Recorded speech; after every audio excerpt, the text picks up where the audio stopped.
are online, and I think Minister Dalrymple indicated she could be online. We also have a number of the technical people who are online, and so they won't be here face-to-face because they're online. So once again, we have a hybrid meeting. And this afternoon, we have 3 presentations, and we'll go in the following order: AIDS Healthcare Foundation of Jamaica, then Mr. Daniel Barnes, is he here? Yes. Yes, all right, you after, and then For Children Foundation. So these are the presenters who are likely to come on almost shortly, because the minutes of the meeting held on March 3rd, 2026, I'm going to leave the confirmation of the minutes of the 3rd, also I think the 10th, the 11th, and today's meeting, maybe until we meet again. And we're looking at the likelihood of us meeting next week, Tuesday or Wednesday. You said both days are available in the afternoon? Not in the afternoon, on the 1st of April, in the morning at 10, and again, PAAC is on the 31st at 10, and that usually goes all the way up to 1. No, I'm looking at, see if we can have another meeting next week, okay? We could, huh? So it's Wednesday? No, it's not possible in the afternoon. I've set another meeting. I'm seeing something there for Wednesday. All right. If anything, we get in touch, all right, to confirm a date, the next date. So we're going to start with the presentations. And did they give us some handouts? Do we have handouts from there? Yes, submissions are there. All right. So AIDS. So this is the submission, and then we have the platform. Right. So what I'm going to ask the presenters, though, to, not to read, but you can highlight the issues and you can direct us to the particular paragraph or page, so that, some persons have read them already. I must admit I have not read them as yet. But if you just, when you speak, you just direct us and put in the main issues, okay? You wanted to do a PowerPoint? It's on PowerPoint. Oh, you're on PowerPoint? They have PowerPoint. So you have PowerPoint and you will come up. All right, so we're going to start out with AIDS Healthcare Foundation now, and you can proceed. First of all, could you just introduce your team? Where's our mic? Good afternoon, I'm Sanya Sutherland. I'm the Country Program Manager at AIDS Healthcare Foundation. Could you introduce or they will introduce themselves? She will introduce. Press. Yes. Good morning. Good morning. I'm Kayla Wright. I am the Advocacy Manager at the AIDS Healthcare Foundation Jamaica. And I'll be leading the presentation today. Okay. So when you're ready, who's going to do the presentation? I will be. Turn off the other mic then.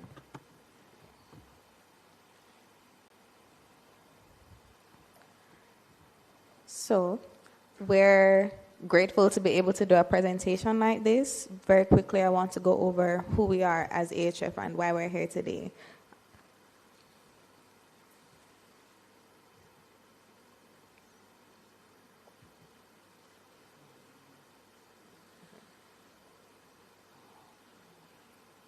Okay.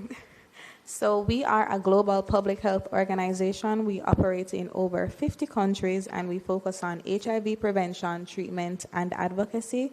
In Jamaica specifically, we directly engage with young people, with adolescents, through our community outreach or youth empowerment programs, and of course, sexual and reproductive health education.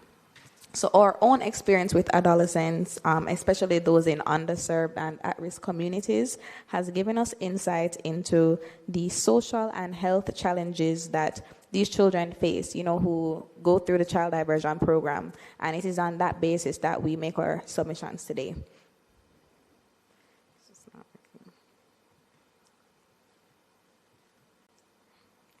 Okay, so of course, we laud the Child Diversion Act. It's a very groundbreaking piece of legislation, and it's important that it recognizes rehabilitation as a core pillar of justice in a world where sometimes punitive measures are prioritized. Our submission highlights the importance of explicitly addressing adolescent vulnerability and health risks within the diversion framework itself. So we're not trying to change the scope of the act, but we recommend clarifications to strengthen how existing provisions can be implemented. So in particular, we're emphasizing that diversion is not only a justice intervention, but also a critical point for health promotion and early support for at-risk youth. And in the submission, in your copies, we have the highlights of the recommendations. On page 1, paragraph 5, we're calling for the strengthening of the recognition of children's psychosocial and developmental needs within diversion assessments. We're also seeking to clarify that diversion programs must include educational and counseling interventions that address behavioral and sexual health risks that affect adolescents. We're also calling for the strengthening of collaboration between diversion authorities and relevant public institutions and civil society organizations like AHF producing youth services, and we're also asking for the improvement of monitoring and oversight mechanisms governing the child diversion program. So we wanted to first call out what the Child Diversion Act does well. So as I said before, it does promote rehabilitation over punishment. It diverts child offenders from the formal justice system. And of course, it focuses on reintegration and behavior change. But our key concerns,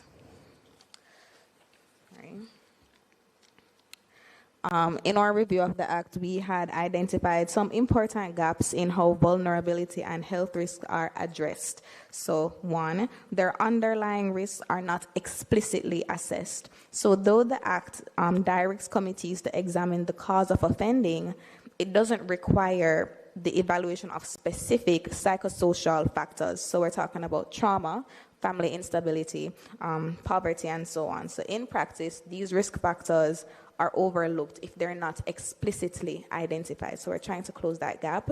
We are also looking at the fact that health and sexual and reproductive health needs are not specifically targeted within the Act. So it does focus on behavioral and social issues, but there's no mention of health vulnerabilities. And children in diversion often have high needs around sexual and reproductive health. They have higher rates of STIs, their early pregnancies, their sexual exploitation, and yet still these issues are not explicitly addressed in the Act. And then finally, we're thinking that the adolescent development needs go unaddressed. 1 second. Apparently, can you expand what is on the screen because people can't read it? Is that possible? I'll try. It can't be read. That's it. That's the most you can do? No, too far. No, you have to put it on the screen. So. I'm trying to come off of this. Yeah. Is that the best? It can go on the full screen? Oh. Is that okay? Check for me if that is okay. That's as good as it can. You can read it? Yes, it's better. Okay. Okay. And yes, as I was saying, their adolescents and development needs go unaddressed under the Act, so there's no explicit requirement to address adolescent-specific issues like risk-taking and decision-making skills, or, again, sexual health education. So as a result, prevention and educational components might be inconsistently included in the program.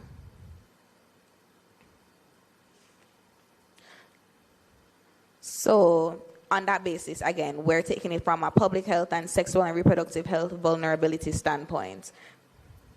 Because when you look at the profile of children in child diversion, a lot of them are exposed to poverty, family instability, violence and trauma, and limited access to services. So these risk factors... don't only address offending, but also their health outcomes and so on.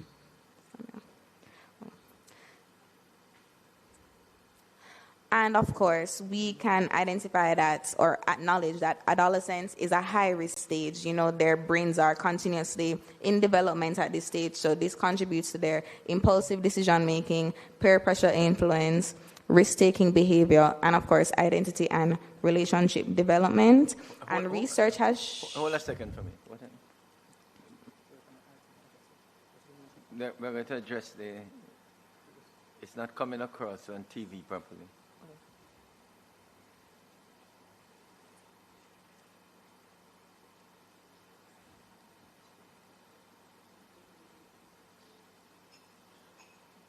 You have to pay the fellow for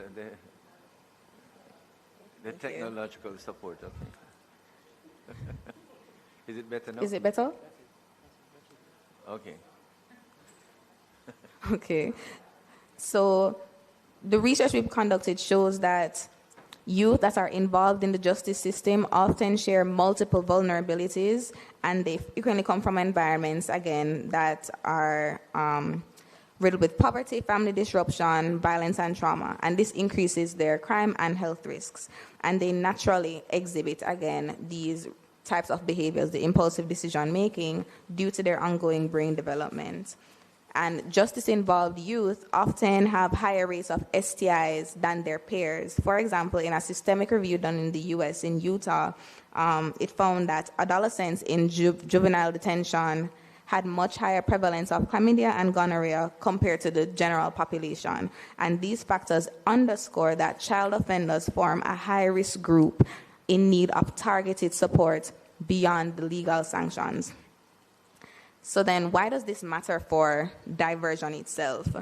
Diversion programs are often a child's first and best chance for intervention because they occur early. And it can provide a very unique opportunity to address underlying issues that those youth offenders may face. So by explicitly integrating health and development considerations within the child diversion program, we can support positive outcomes on both the justice and health fronts, so we're satisfying those both.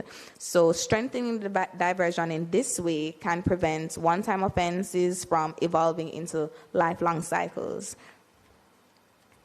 So, of course, we're proposing public health framing within diversion, and we're thinking that diversion programs can, and our act tries to, build decision-making skills, promoting healthy relationships, addressing risk behaviors early, and, of course, preventing long-term negative outcomes. In the submission, we have some international comparisons. This is on page 5, starting at paragraph 22. So other countries demonstrate how diversion can be structured into these elements. Now, in Jamaica's Act, we touch on these principles, but in a very abstract way. What we're asking for at AHF is that it's explicitly included in a way that does address these health risks. So just very quickly, in South Africa, the Child Justice Act makes diversion central to its youth justice system. It provides an explicit range of diversionary measures, and this can include community service, victim offender mediation, family group conferencing, and so on, which our act does touch on. And in New Zealand as well, there's family group conferencing, so it involves the youth offender, their extended family, social workers, and so on. Our act does touch on this abstract. In the UK, we have youth offending teams that are multi-agency teams that coordinate diversion and community sentences.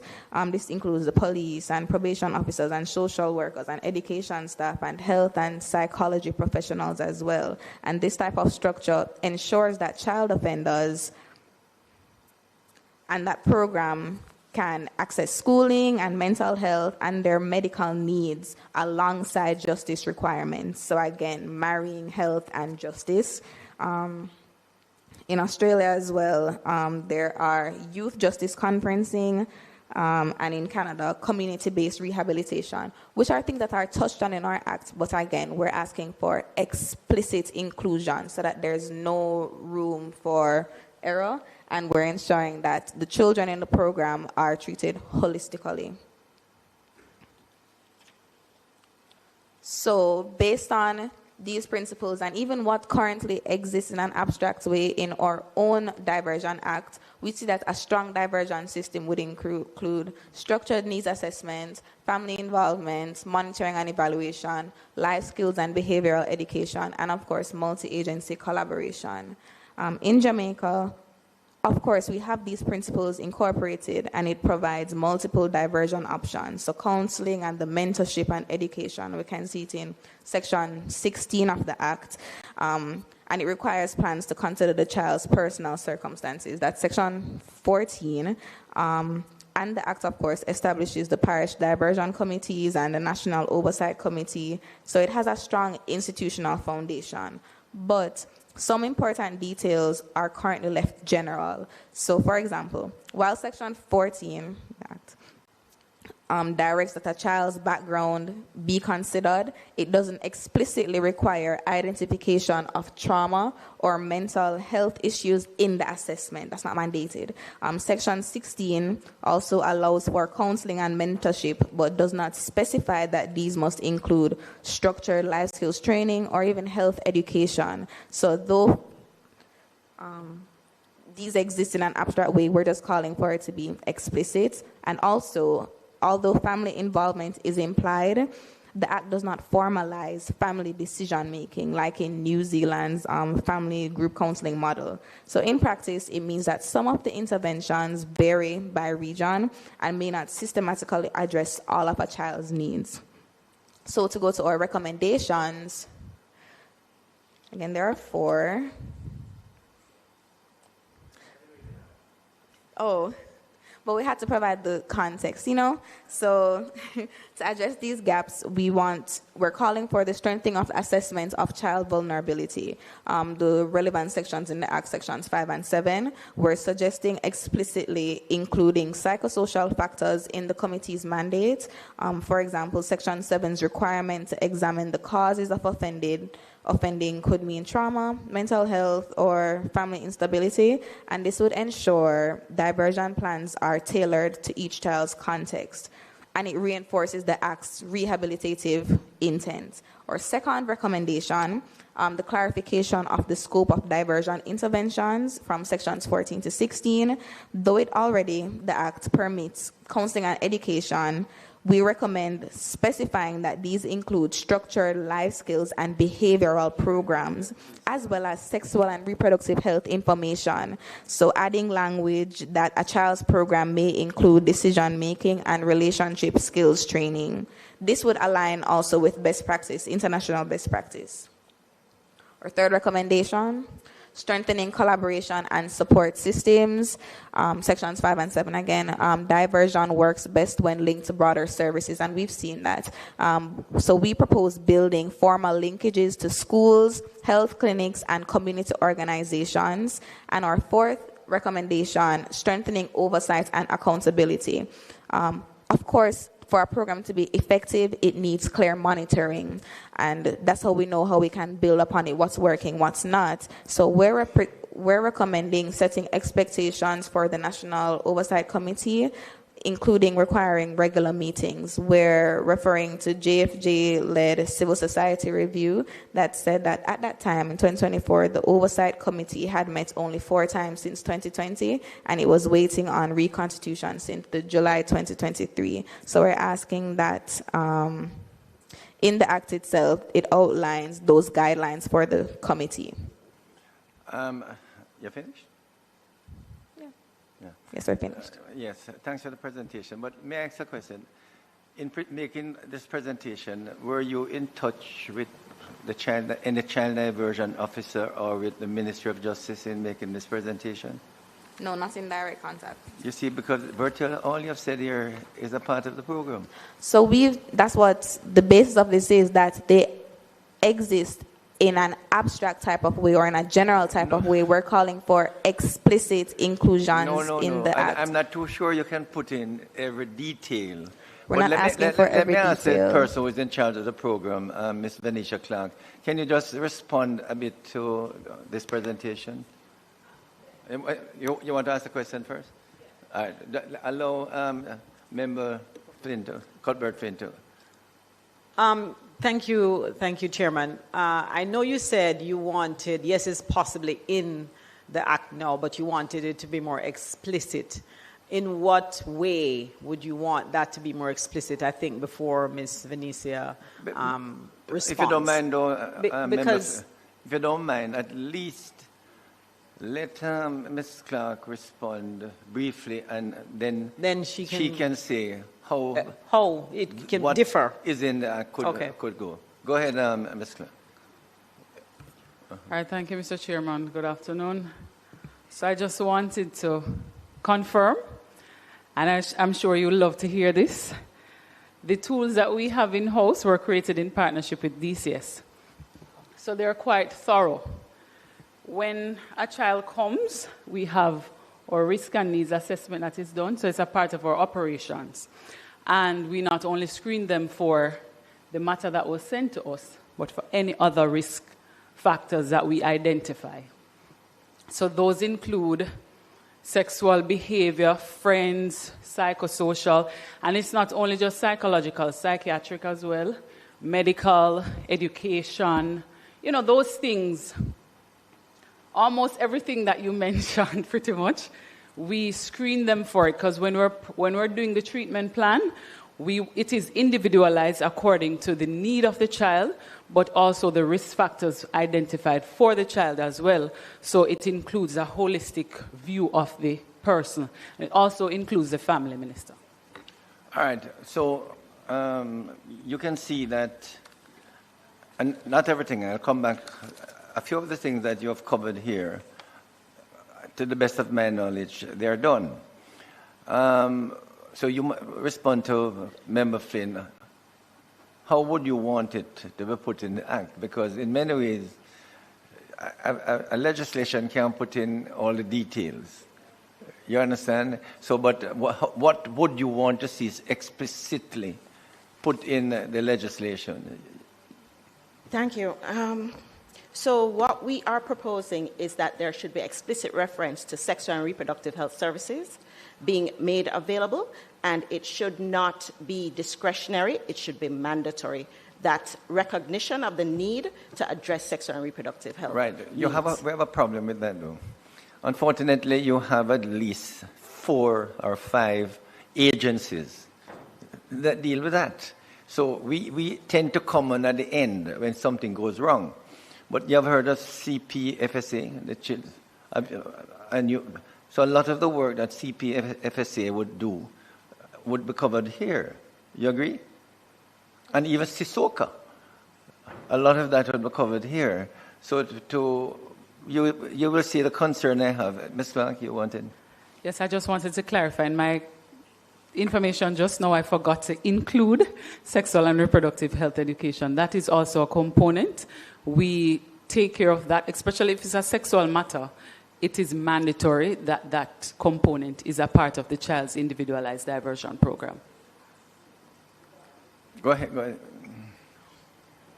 In regards to what was mentioned, what does the Act say it doesn't explain, I guess, and that's why she said it's not explicit.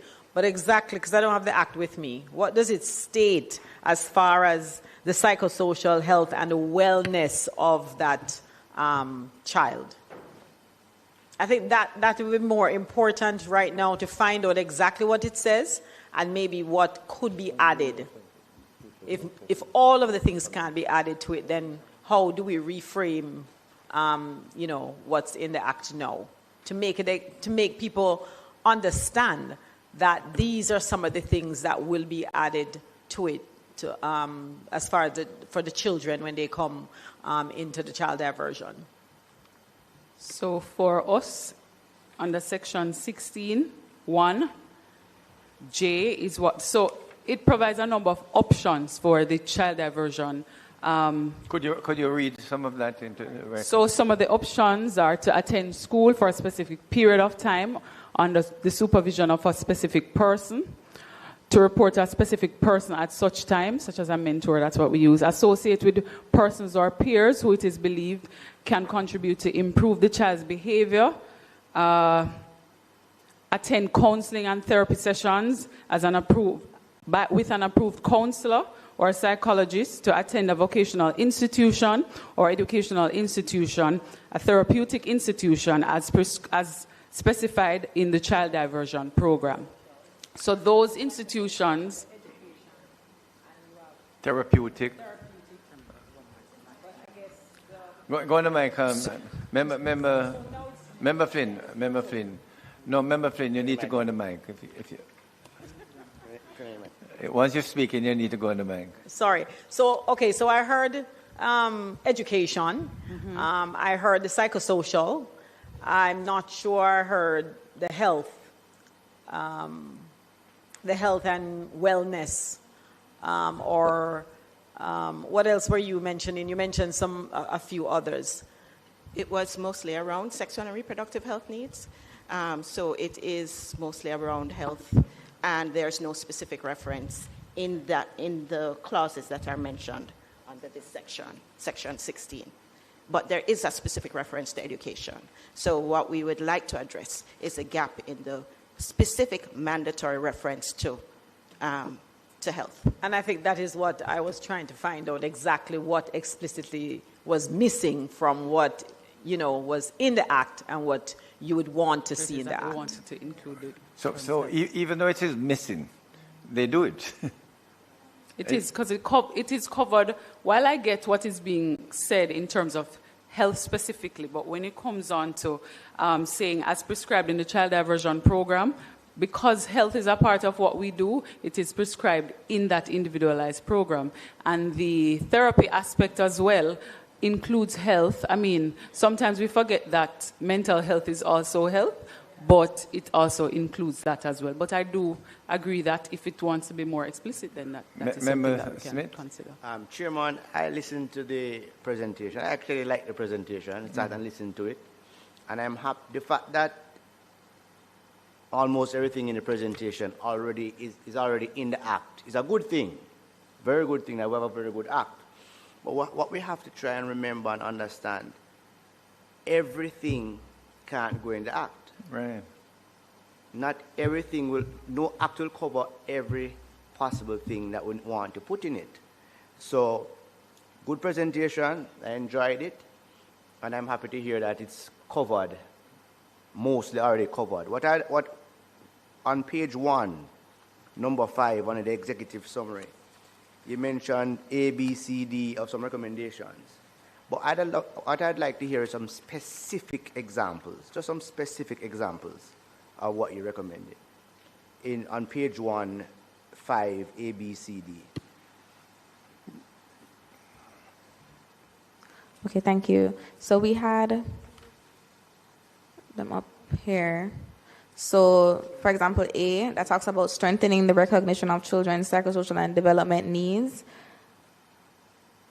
We believe that the diversion decision should be informed by a clear understanding of the child's psychosocial and developmental circumstances. Earlier in the presentation, we had spoken about risk factors in the Child Diversion Act being specific to offending, but not necessarily applicable, or it doesn't identify it as applicable to health outcomes as well, so that gap is there. So as we're saying, it is a justice tool, but it can also be a public health tool as well, because as we know, a lot of youth in the diversion program are there for sexual offenses, and they're also at risk for poor health-seeking behavior as well, and so on, and they don't have a good understanding of sexual and reproductive health rights.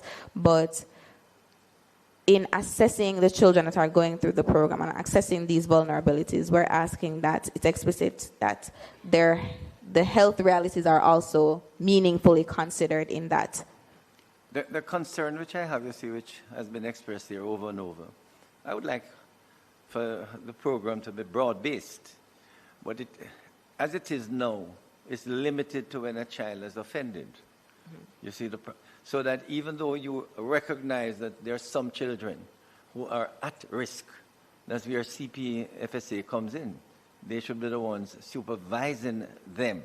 Because until the child commits an offense or behave in such a way that the police can report the matter to the court or take action, the child diversion officer is not there. So I've always felt that from a fair amount of what you're suggesting to widen the scope of child diversion would involve opening the act not to where the child has offended, but where the child is at risk.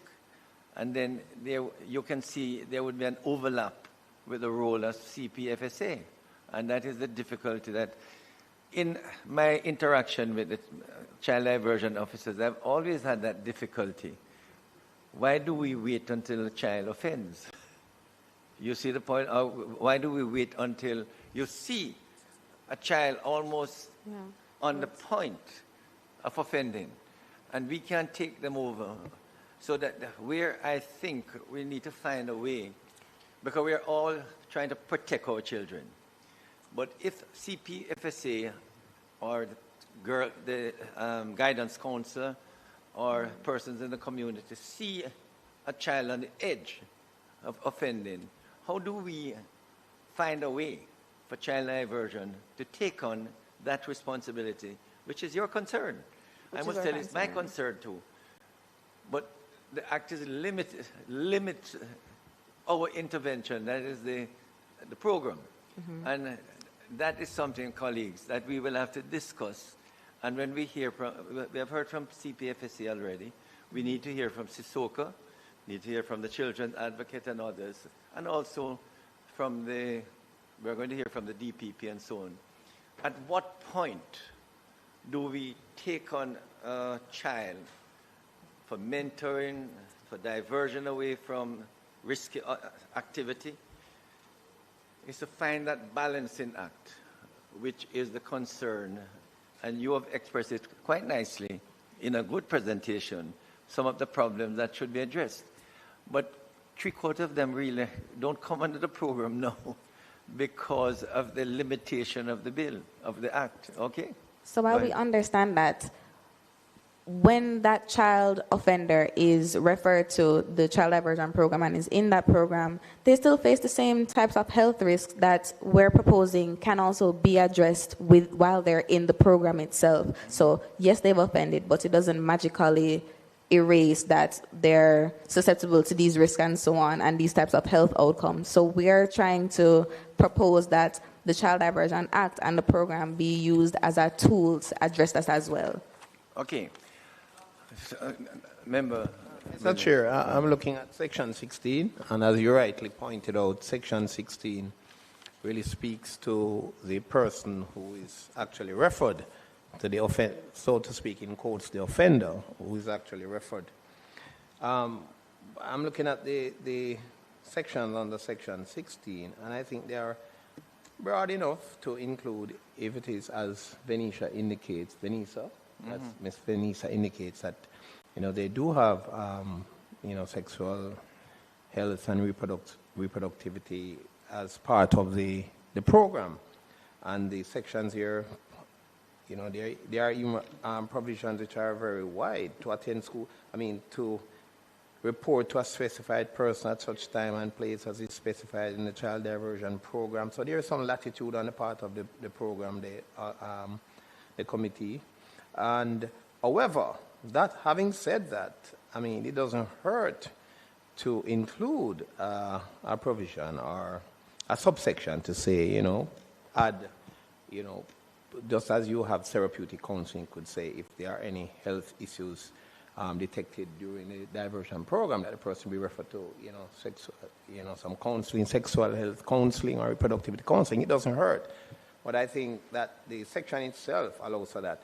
Not that you're taking on the role of what other organizations should have done pre the offense. And you're right, you said there are so many different children organizations and entities that are supposed to handle young people who are at risk of offending. But I believe that there is enough latitude, having reviewed Section 16, that there is latitude to include that kind of guidance or attention. However, it doesn't hurt, as I said, to include a subsection that could speak specifically to it. Just like how you refer to education in terms of school, therapeutic counseling, family time, disassociating with certain persons, you could include a subsection. No, I agree totally, and this is where, in looking at the act itself, colleagues, every presentation speaks about broadening the role of child diversion. When they look at the Child Justice Act in in other countries, they need to broaden it a bit. And that is why in previous sessions, I asked, apart from the police and the court, there are the only two bodies now that can report a child to the program. Should we include it, the DPP, which we said is a possibility, but should we also even ask for CISOCA or CPFSA, or, as I mentioned, the guidance counselors in the school? And the program would be expanded if these entities, where they find that the child has gone beyond what they can manage, if they could refer to the program. So you see, this is something that we will have to discuss. How far do you broaden it? You see, so that the program is not overwhelmed, firstly, and secondly, that you get to a situation where the program is more preventative. You anticipate the risk, and you try to get the child before the child, actually falls over the cliff. So these are things, members, that we will have to address when we start to look at the presentations and so on. Okay? So I want to thank the presenters from AIDS Healthcare. If you have heard our concerns. If you have any other specific recommendations, even if you don't mind me saying so, what would you want to put into the act itself? You can send further recommendations to the committee, and I would be happy if you continue to watch the program. We hope to finish over the next few weeks or months, and because we want a bill that can address some of your concerns. Okay? So thanks for the presentation. I don't know, I see Senator Shireen Golden Campbell would like to ask a question. Go ahead, Senator. Chairman, it was not so much of a question as it is just the last remarks you just made, and I'm hearing it also in the presentation and some of the comments of my colleagues, is the question of dealing with children at risk versus dealing with children in conflict with the law. And first of all, I agree the suggestions of Member Williams, but the question about how the diversion program intersects with children at risk is really something I think we have to be very, very careful about, because the diversion program and the whole concept behind it, intervening with children in conflict with the law, as I understand it, also had to do with how we, when we convict children, where we hold them during the process of a criminal trial, where are they kept? And so many of those things were undesirable for children. The diversion program is supposed to take them away from that process. So while it is, I think, very easy to slip into a discussion about solutions and recommendations for children at risk prior to that time that they come into conflict with the law, I am cautioning us on being a little bit more narrow and being, within the mandate of this act, because the diversion program is not the same thing as an at-risk program, and it really should not be. No, I agree with you, Senator. I think the main issue is how do we find the right balance, you know? It shouldn't be just strictly that the person can only be referred to the program once they've committed an offense. So I would But Chairman, that's exactly what I'm saying. Right. That is the reason for the child diversion program. It is not meant to be the community solution to children who are at risk or who have fallen into behaviors that are antisocial. It is meant to address those children who commit crimes. And so I don't think the approach is to seek a balancing. I think the approach is to stay in the lane of diverting children who are in conflict with the law, because there are a number of other programs and bodies that deal with children at risk in the communities, in the homes, in the schools. And those programs have a mandate to specifically intervene long before the child has come into conflict with the law, has committed any offense. Okay. This program and the whole gravamen of this program is the child commits an offense. Ms. Clark. No, I was just going to clarify, Mr. Chair, in terms of what takes place. So it's not that we work in silos, so it's a collaborative effort. So before the child comes into conflict with the law, you'll find that CPFSA interfaces with that child. So they exhibit behavioral issues. That child, they're trying to keep them from coming to child diversion.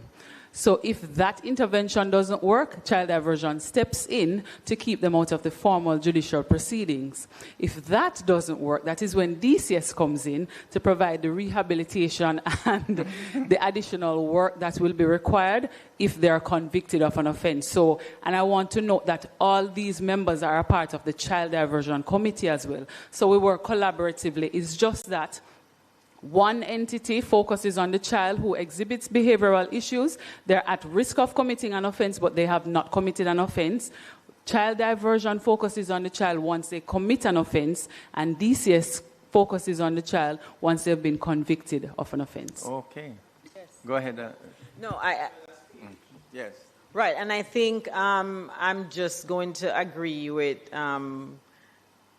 my colleague, because there are so many other programs out there to deal with a lot of what was said. There are case managers, the Ministry of National Security and Peace. We have several social programs dealing with things like that in communities. And I think we don't want to divert and try to create something that we really don't need, because that is already there.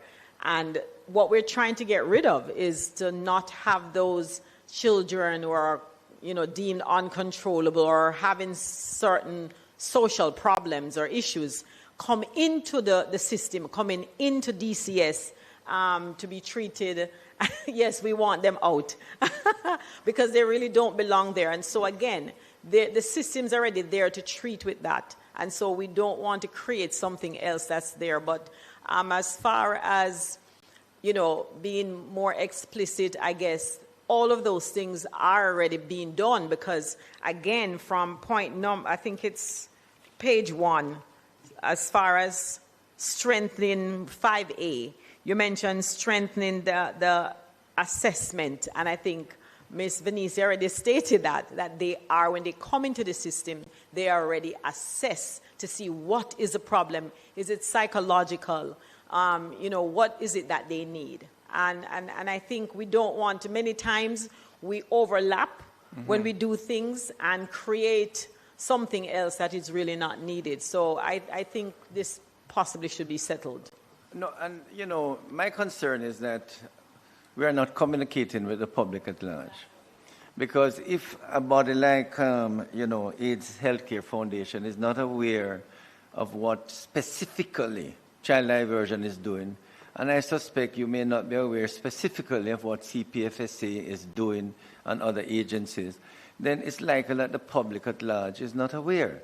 But so much is being done to really rescue children who are falling, in awkward situation or falling in wayward problems, to ensure that, as Senator Campbell and yourself say, Ms. Flynn, There are agencies that deal with different levels, but it is for the public now, as Ms.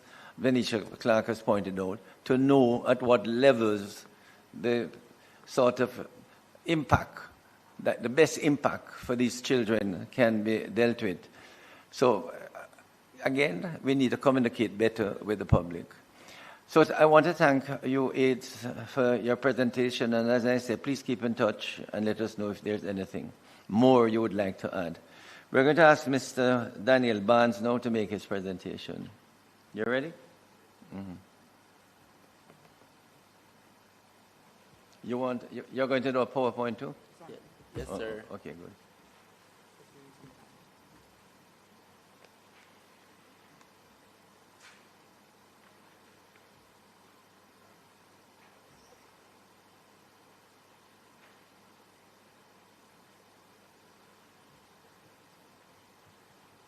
You need to.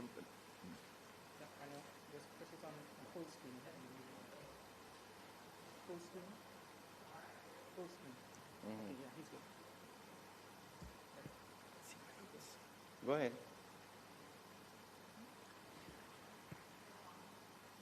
Afternoon, Mr. Chairman, honorable members of the Joint Select Committee, other guests. I am Daniel Barnes. I'm an international relations student at the University of the Commonwealth of the Caribbean, where I'm actively pursuing my bachelor's degree in international relations.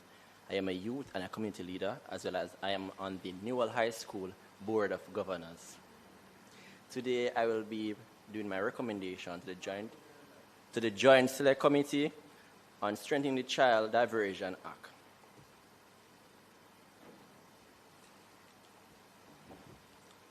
Mr. Nash, I'm not seeing my notes. No. So, my proposed for submission is strengthening the child protection, improving early intervention, and modernize diversion program, address implementation gap, rehabilitation over punishment, and community perspective. Hearing me clear now? Let me go closer.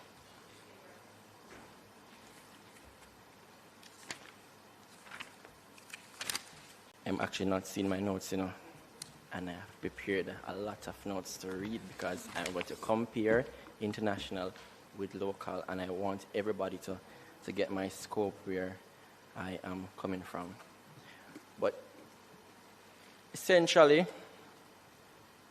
the Child Diversion Act is the piece of legislation that protects our children, and it is on the basis that when the children come in conflict with the law between the ages of 12 to 17, now, what the Child Diversion Act does is it diverts the child from the formal justice system.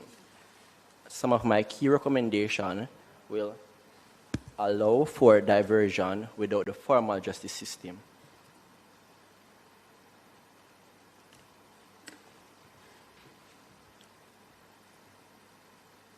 Now, the problems affecting our youths are typically violence, poverty, family instability, mental health challenges.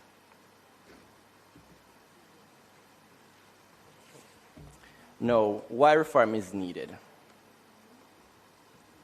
Well, reform is quite important. While the Child Diversion Act has been impactful, evolving social conditions and implementation experience shows areas where the law can be strengthened to better serve the children and the communities. Now, the core function, it can lead to regulating behavior within society to maintain order and stability and to protect the freedom and rights of our children. Now, the summary of substantive reasons for review by the Joint Select Committees are expansion of referrals, authority beyond courts and constable, diverting from the formal justice system. Monetary mental health, I would like to adapt from what HAFS would have stated and what we currently have in the Act as to be more structured. And Ms. Clark would have stated that there is the structured within the program itself and not within the legislation. And so I'm thankful for that. So integration of cyber safety education into the diversion program, establish of school-based diversion committees, introduction of closed-in age relation provision, expansion of diversion eligibility to address court delays, and creating entire diversion system based on offense severity and as well as parents' participation within the diversion program. I know that there is a formal policy within the diversion program, but I wish it would be more explicit within the legislation.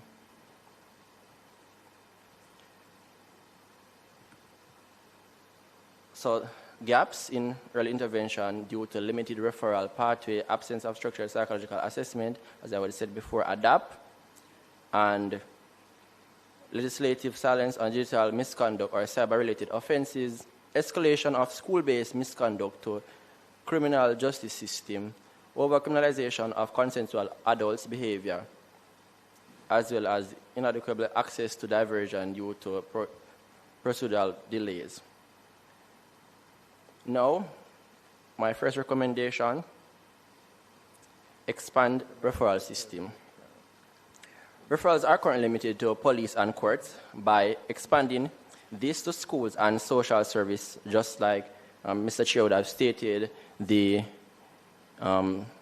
various agencies that deal with child behavior, antisocial behavior, would allow for a less de-escalation in terms of the formal justice system, and that is where the basis of the Child Diversion Act is. The rationale behind is early intervention is most effective when multiple trusted adults can identify and address behavioral issues before they escalate. School administrators, social workers, and community organizations are often the first to identify at-risk children. Mr. Chair, my proposed amendment is to, and I would like guidance on the language I have here in terms of the amendment. It says in in subsection 1A, delete paragraph B and substitute the following as an example. It says, a constable having reason to suspect that a child has committed a diversion offense specified in the first schedule, or B, insert immediately after paragraph B the following new paragraphs. C, a school administrator being the principal or vice principal of a government-approved educational institution where the alleged conduct. C, is constituting a diversion offense occurred on the school premises during school-sponsored activities. D, a social worker employed by a government agency, like the various ones that we have and would have discussed today. Or E, a registered community-based organization approved by the Child Diversion Office for the purpose of making referrals under this act. This will strengthen our scope in terms of diverting children from the formal justice system. So 2, insert immediately after subsection 3 the following new section, where a referral is made by a person that other than a court or constable under subsection 1C, D, or E, the person making the referral shall A, complete the child diversion referral forms prescribed under section 28(7), B, provide a copy of the referral to a constable having jurisdiction in the area where the alleged offense occurred, and C, notify the parent or guardian of the child of the referral. Can I ask you, I want to congratulate you on what you've done so far. And thank you, Mr. Chair. But in this respect, you would still refer it to the constable that an offense has been committed without the child not being charged. So the social worker or the principal of the school would indicate to the constable, we know this child has done this, and ask the constable, in a sense, to oversee or recommend the person to the child diversion office. Is that what you're suggesting? In parts, Chair, due to the fact that it has to be done in tier, so not all cases can be diverted to the principal or the school administrator, but more so the court. So tier 1 cases are referred by the principal, the social workers, and the community group, while tier 2 is recommended by the courts and the constable only. What we would do now under tier 1 is that you have to have the police in the know for investigation because it's an offense. So there is some form of documentation, but it will not go to the court where the child has to give the guilty charge and then be referred into the program. So you're saying the social worker or the guidance counselor or the principal knows that an offense has been committed, but you would refer to the constable or to the court without the child being charged. Yes, sir. But based on the evidence and the child accepting that he or she did the offense, then the child could go to a child diversion program. Yes, Chair. I think I like that idea, Anyway, continue. Thank you, Chair. Now, another key is expanding the referral system, continued addressing adverse findings. And I would like to give reference to one of the earlier meetings where a mentor came here and he was speaking about his mentee in terms of what was happening, and it was very touching at the moment. And what stood out to me was the fact that after formally going through the child diversion program, there was adverse finding. Well, if recommendation one of expansion to school principal, community service in terms of organization and social workers, then we would avoid that because there would be no formal record within the court to state that this child would have given the guilty charge and be referred to the court. And so the relevant agency would know how to rectify the expansion of those records within the school system and the formal report to the police versus the court. Good.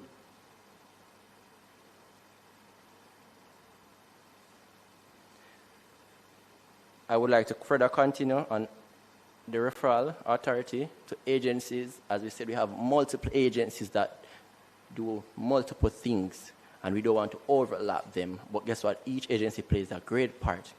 As Ms. Clark would have stated, that CP, FSA, they are the first tier in terms of identifying at-risk youths. But many cases, their children always become in conflict with the law because they need more guidance, they need more support. And so not all cases CPFSA can identify at the first stage and get through the child.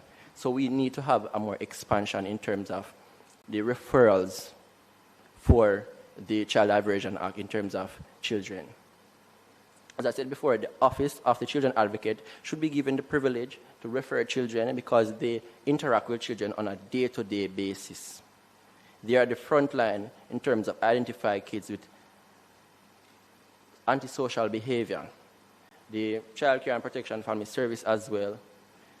These organizations should be able to refer the child, but giving formal recommendation to the police, making the record. I must tell you, colleagues, I like the idea that once you know the child has committed the offense and they accept, at the moment, for it to go to the child diversion program, they have to go to the police to be charged or to the court to be referred. So the idea is that if the child has accepted, say for instance, they have committed an assault or, God forbid, unlawful wounding, rather than a formal charge being, well, any offense, once they've committed the offense, without it, what you're suggesting is that these entities can refer to the constable and ask for it to be referred to the child diversion program without a formal charge being made. And that is something, we need to look at. Mr. Chair, even to go further, the record is there now with the police. And so if the program does not succeed, then the court can manage the case. Yeah, good point. Yes, I've been on that for a little while, so I like that. All right, continue. So I would like to also adapt from my... One second. You'd like to intervene, Venetia? No, I was just happy that that was brought out because that is what currently obtains. So if an offense is committed in the schools have the school resource officers who are police officers who can refer the matter to child diversion. And the child is cautioned, they're not charged. And they're cautioned, yes, they're cautioned they're and not then charged. sent to the program. If they don't complete the program, then they're formally charged. Then that is when they're formally charged. Well, here again, I mean, we need to make it very explicit in the Act, because that is not clear from, And I want to add that at DCS, these children are still coming to us. Therefore, it should be explicitly said in the Act, just like you said, Chairman, because so we don't have any misunderstanding. Clear. It is not clear, therefore, I guess this is why it's done another way. Quiet. Continue, Mr. Bond. Thank you, Mr. Chair. And we're on the mental health integration. I won't stress this much because it was discussed by Ms. Clark in terms of what the program holds, but just one point is that the recent Joint Select Committee discussion on the 11th of March highlights a critical need for structured mental health support in the Diversion program. Mr. Chung, a trained and experienced mentor, noted that one of his mentees is now being referred for psychoanalysis to explore possible underlying childhood issues or trauma due to observed behavioral difficulties, illustrating the challenges of addressing trauma and mental health reactively.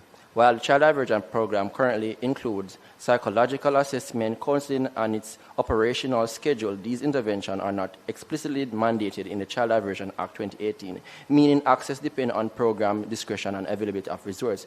Codified mandatory psychological evaluation at entry and with ongoing follow-ups for high-risk or trauma-affected children would ensure intervention are proactive, evidence-based, and tailored to each child's needs, as Ms. Clark would have stated. Additionally, a legislative mandate would justify additional budget allocations for qualified staff training and program resources, thereby strengthening the effectiveness and the reach of the diversion program. Such measures are consistent with the United Nations Convention on the Rights of the Child, Article 3 and 39, and World Health Organization recommendation on trauma-informed care, enhancing rehabilitation outcomes and reducing the likelihood of repeated offending. I now move on to cyber security.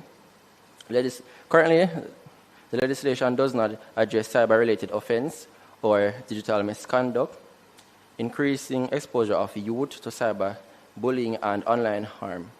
Diversion program lacks digital behavior correction components, and this is not explicitly stated within the current Act.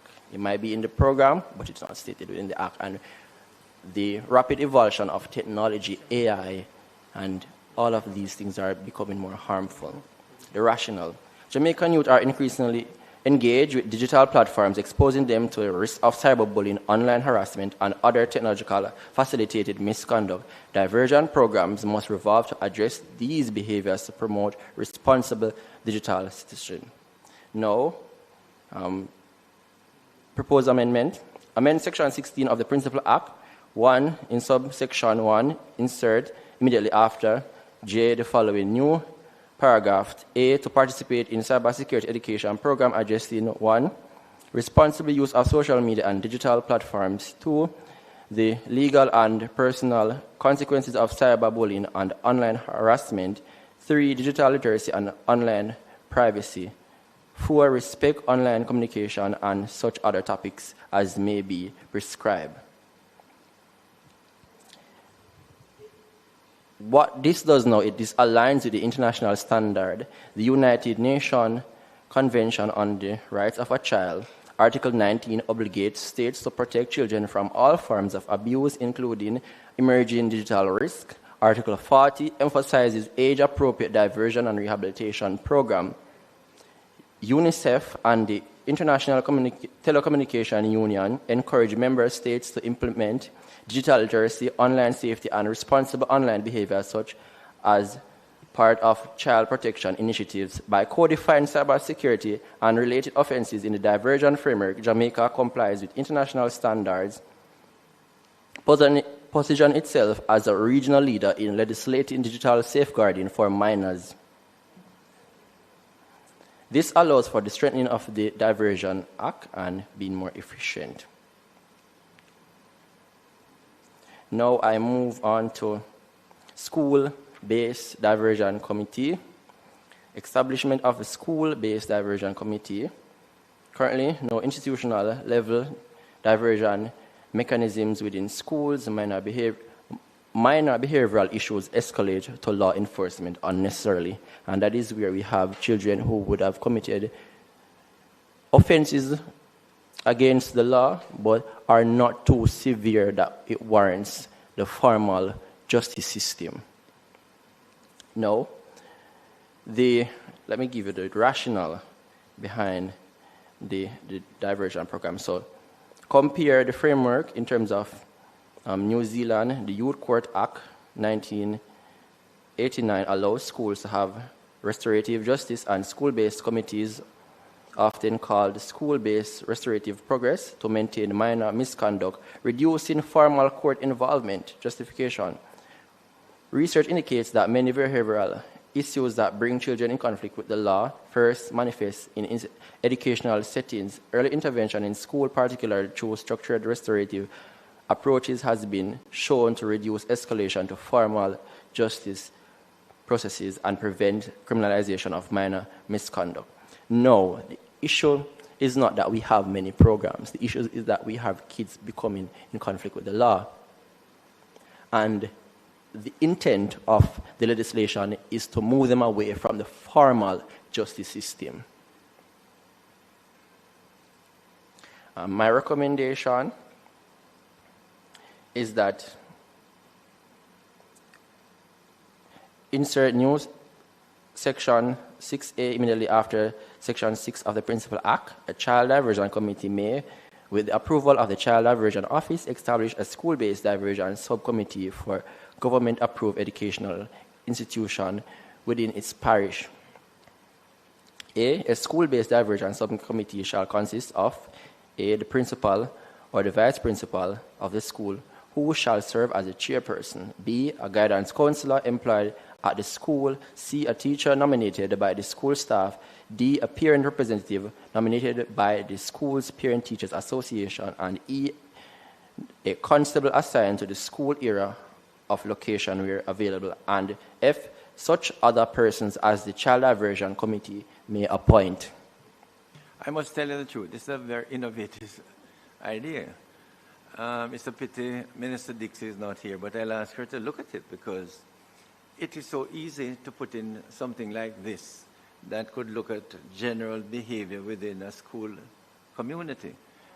Who's Mike? You can use my mic? Use your mic. Yeah. Turn it, sorry. Oh, so it'll be like a tribunal established within the school.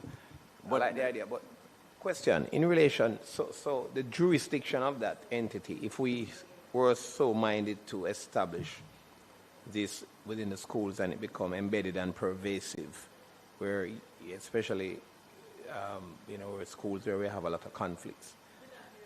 Huh? So I'm saying, if we were to establish this entity or this behavioral institution or committee within the schools to address minor, to say, offenses, would this now require us to look at we would now need to create a subset of offenses, another schedule of offenses from what currently obtains under the Diversion Act, because the committee would have to be, the jurisdiction of the committee would have to be established as to what offense they would have the jurisdiction within the schools to address.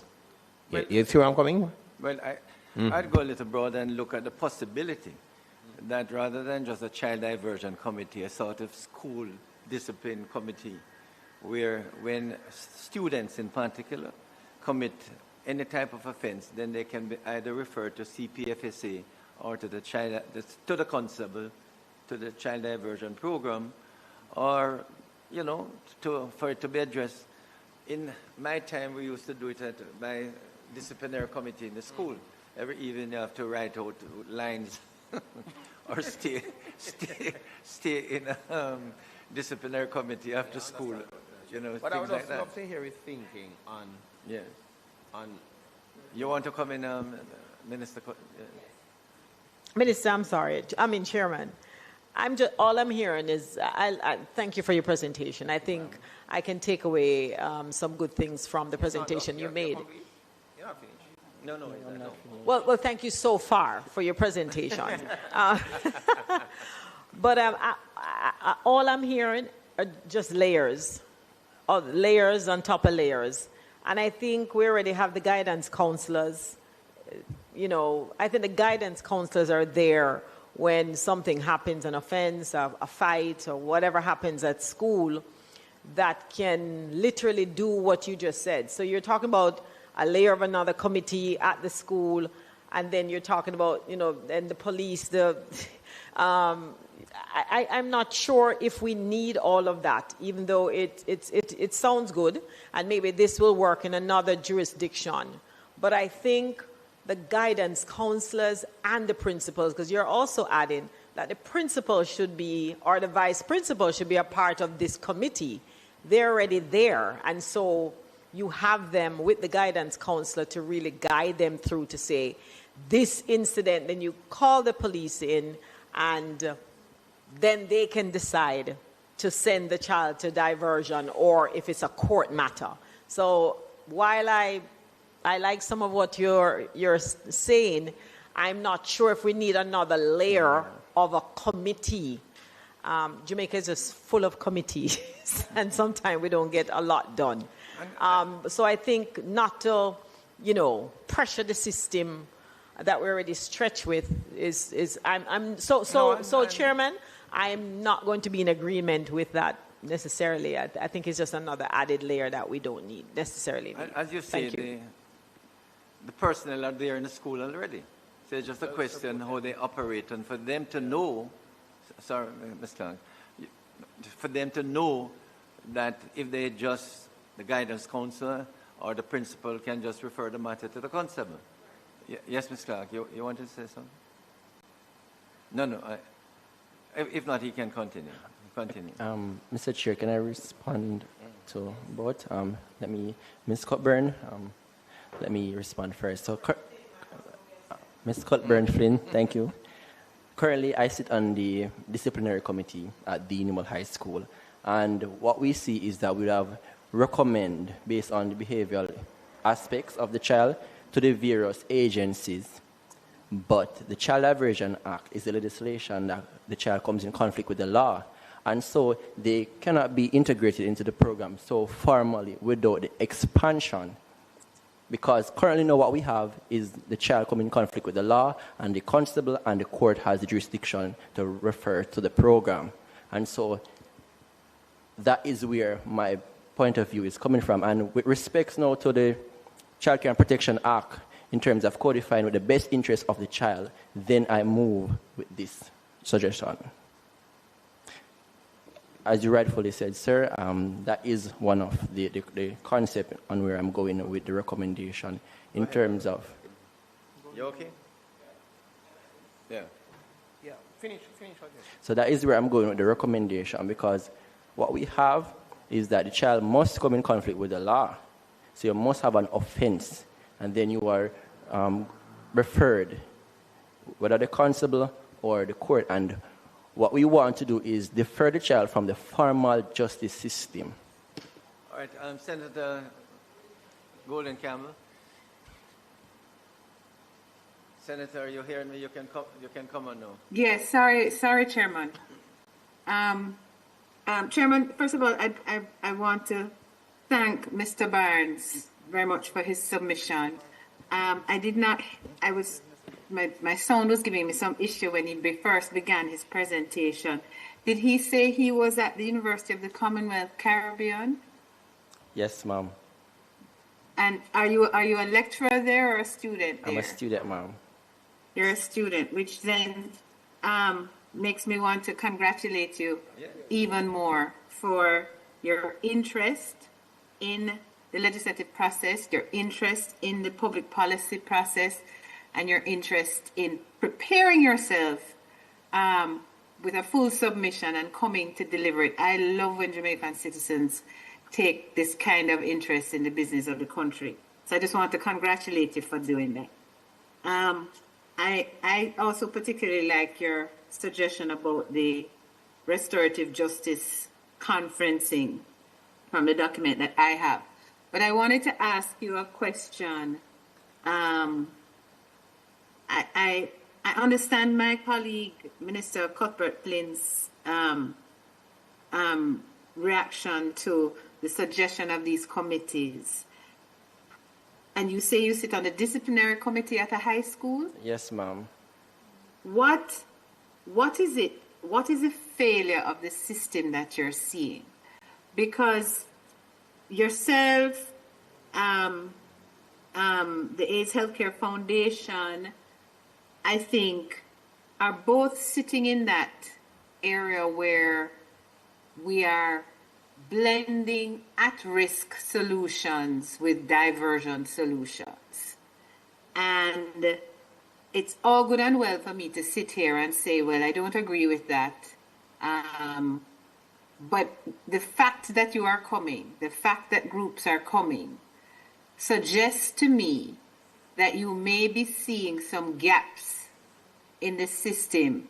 And I would love it if you would specifically identify those for us. So, for example, you talked about expanding referral authorities for early intervention, and that is something that my mind is open to. But I am also not clear on the situation where the child comes in conflict with the law.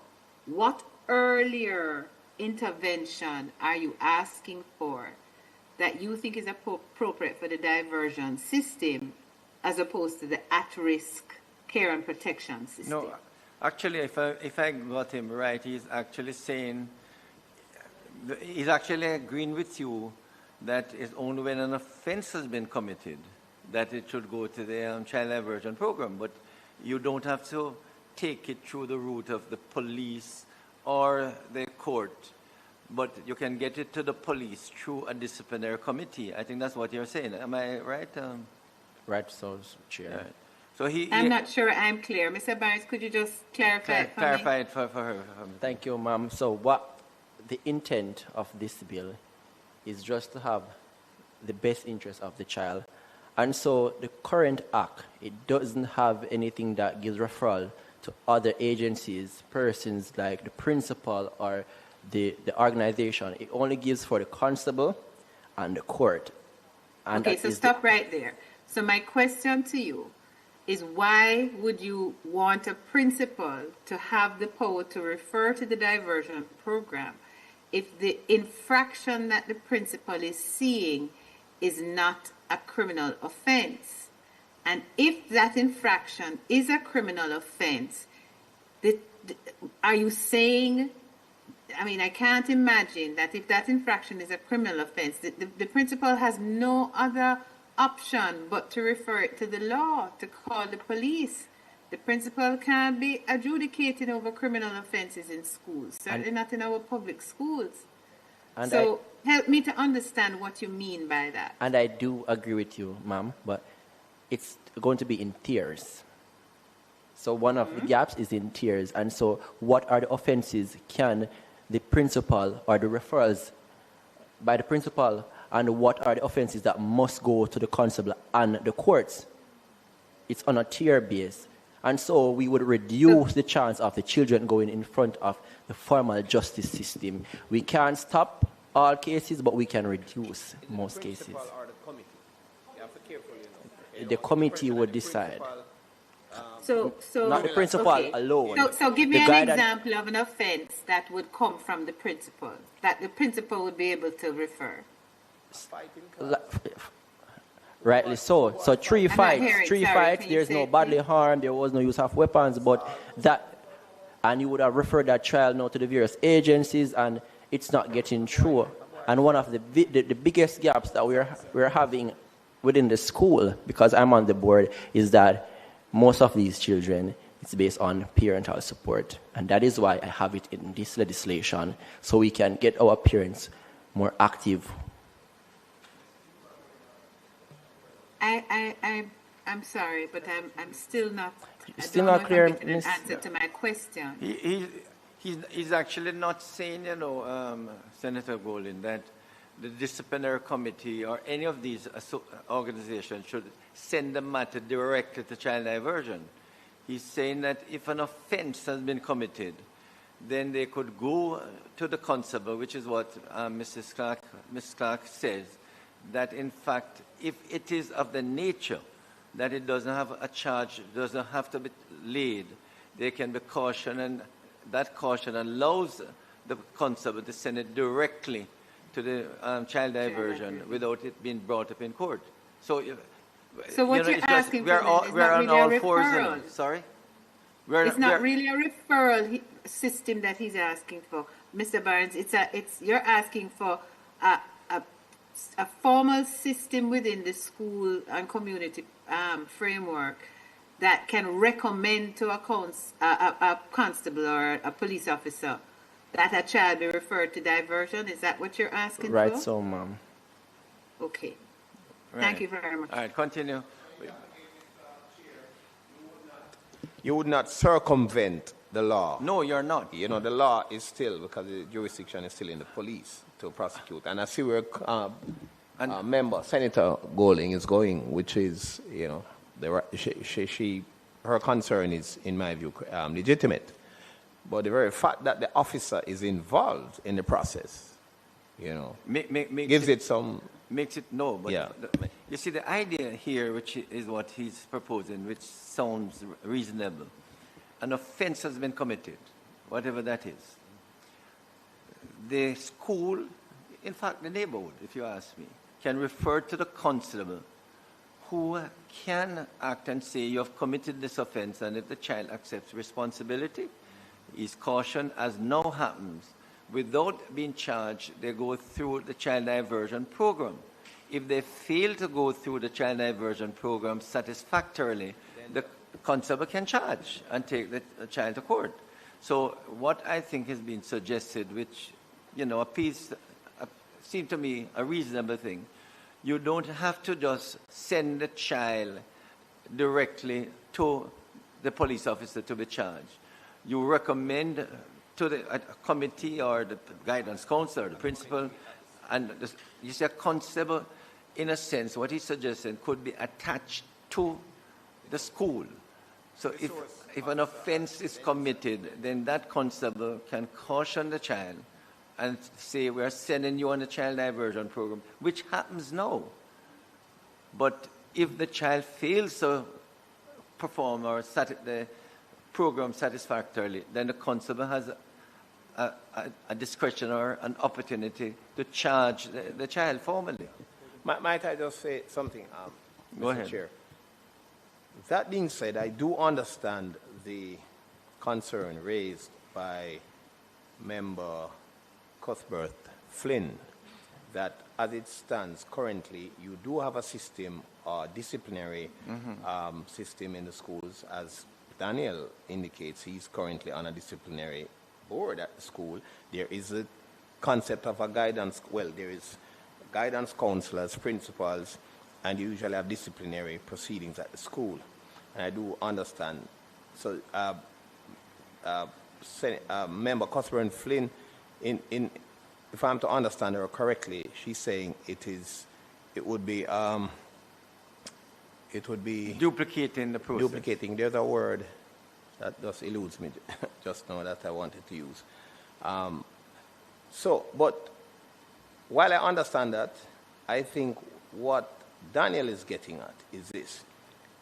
Daniel seems to be batting for some legislative underpinning to formalize a more formalized system in the school and give it some legislative backing so that a principal or a vice principal or a disciplinary committee in the school can be satisfied that what they're doing, they're going on the right channel, is legitimate to actually, based on this offense, that have a formal committee. Whereas in some schools, I've been to school where they just say it to the guidance counselor, and the guidance counselor sit with you. Say, you don't know if you behave yourself and I get too much trouble, blah, blah, blah. And, you know, I'm going to call in the parents and, you know, do some. But we have a committee now where the principal To maintain discipline. Or the vice principal, the resource officer, a justice of peace from the community, an old boy or something. I do understand the concern that sometimes they create these something we need committees to flesh out. and you have a problem. Yeah, but if you formalize it and give it legislative backing, and then now it gives the impression to the offender or the school, the children in the school that, look here, you know, a formal committee here, that, you have to appear before it. Right. You understand me? If Right. you commit an offense that is a tier, depending on the standard offense. So Right. it's just to try that balance. But I would say I'm leaning, and I think the suggestion of a more formalized system finds favors with me. Once the officer is involved, because Senator raises a good point. You cannot take law enforcement I accept out that. of the respective. Member Flynn, then Senator Goldenkamp after. But I believe there are already resource officers, there are already constables, I believe, attached to many schools. And so I think, Mr. Barnes, the tier system that you probably spoke about would be something put in law, the type of conflict or crime, right? So there's no ambiguity there. So persons would know if it is that you do X, then you're going to then possibly end up, in the courts. But if you do Y, then this is going to go to a diversion, and that will be when the constable would step in that to make that decision as far as, is this a hard crime? Is this a crime that was committed that should go before the court?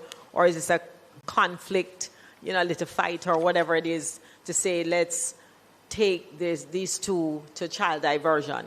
Is that what this tier system, is that what you're talking about, to specify exactly what those, the crime or the conflicts He speaks are? about it in recommendation 7. Okay. Just to further expound. Senator Golden. Sorry. Chairman, I am having some concerns.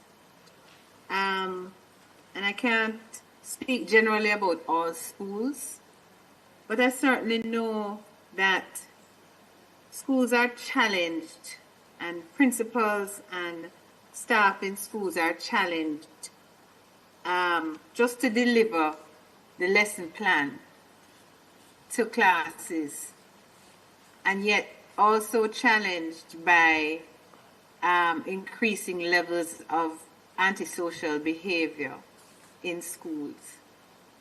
But I don't recall seeing a team of guidance counselors in the schools that I've been to. Very many of the schools that I've been to, you have one or two guidance counselors. I don't know that this is a big department. And so I am a little, I think I get where Mr. Barnes is going, and I think it has, the concept is a positive one.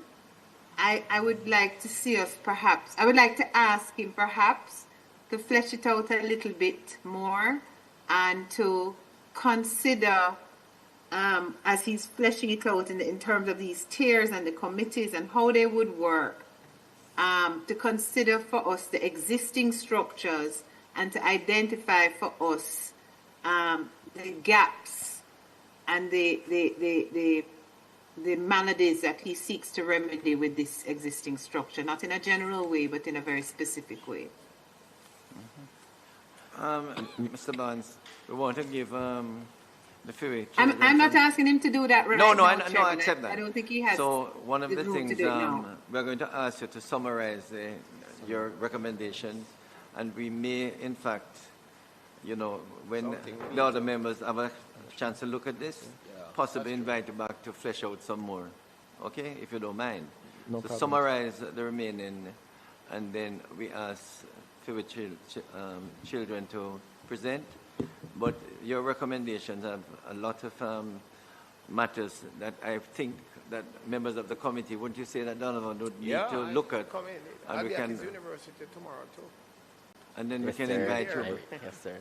You don't mind coming back to flesh out some more. No, Mr. Chair. So have a look. Just give us a summary of the remaining. And then it has good prospects. Go ahead. Just need to flesh out some more. Is there a time limit, Mr. Chair? we want to give the other presenters some time. Could I just touch on one more for the sake Sure, of...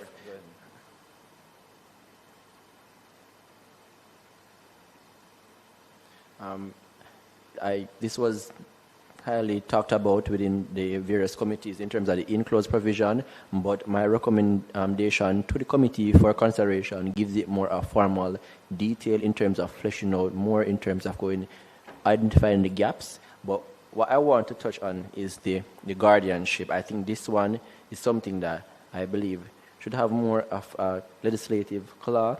And so in the Child Diversion Act, parents and guardians not completely absent, but not given a clear, defined legal duty to actively support diversion outcomes. And as a student of a non-traditional high school where the support of children are very low, it would mean that the support is crucially important. And just that one time that parent shows up, it changes a difference within the child. And so these are the things that we are dealing with in terms of the school.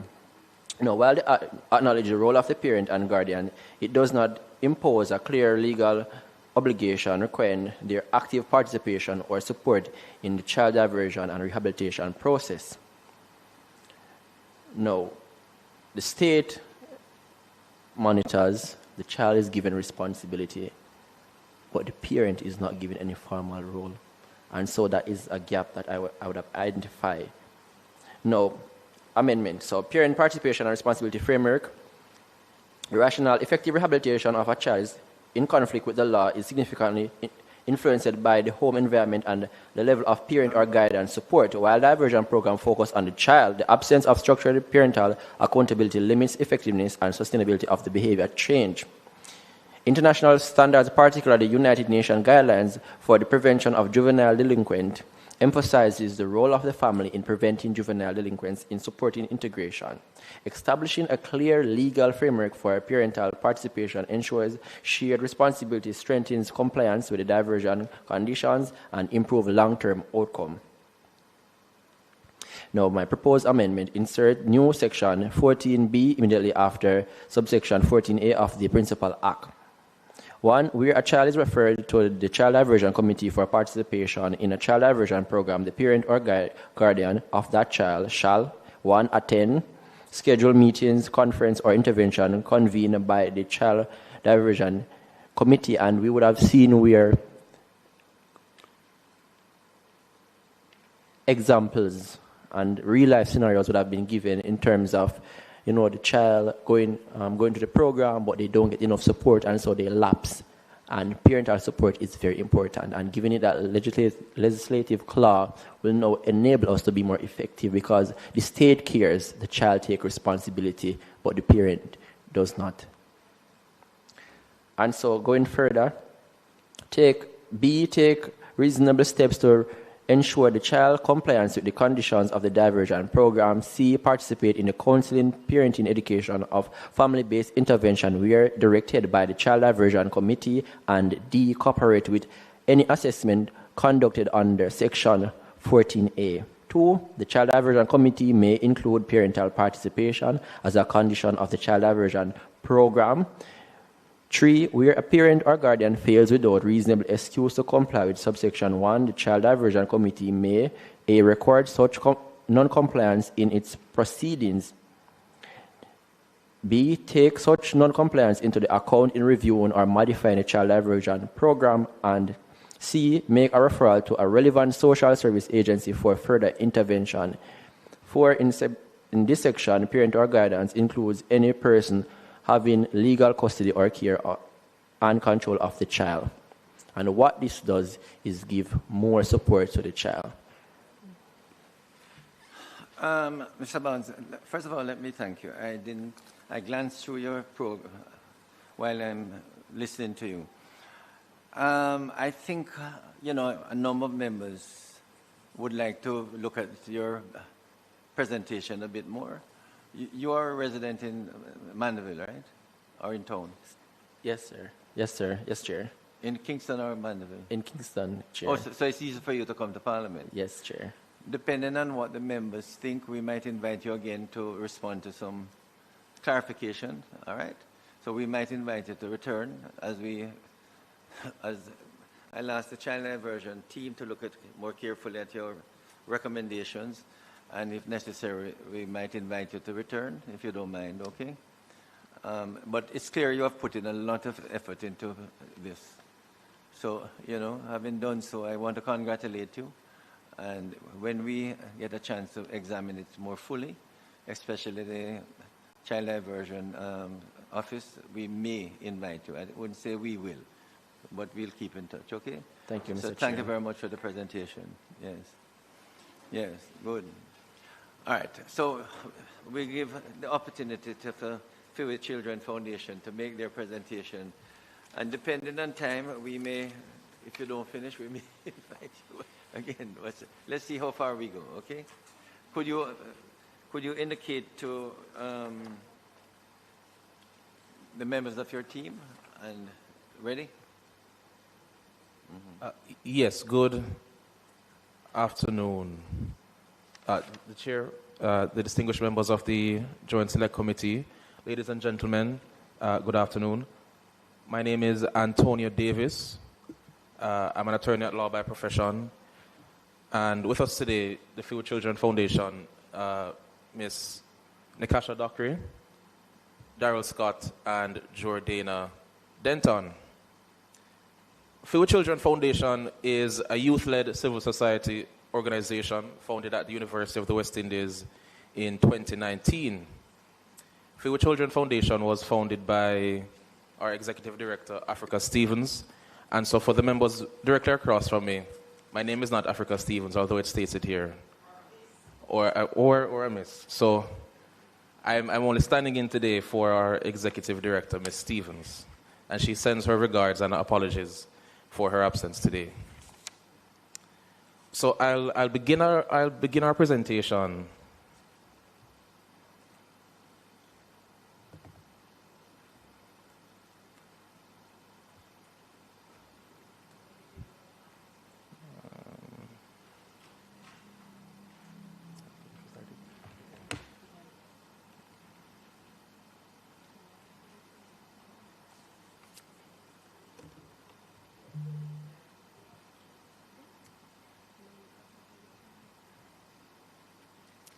Escape.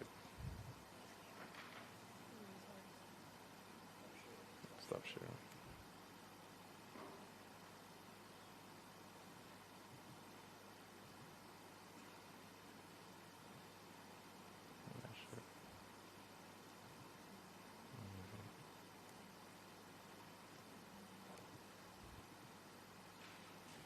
Yes, here we go.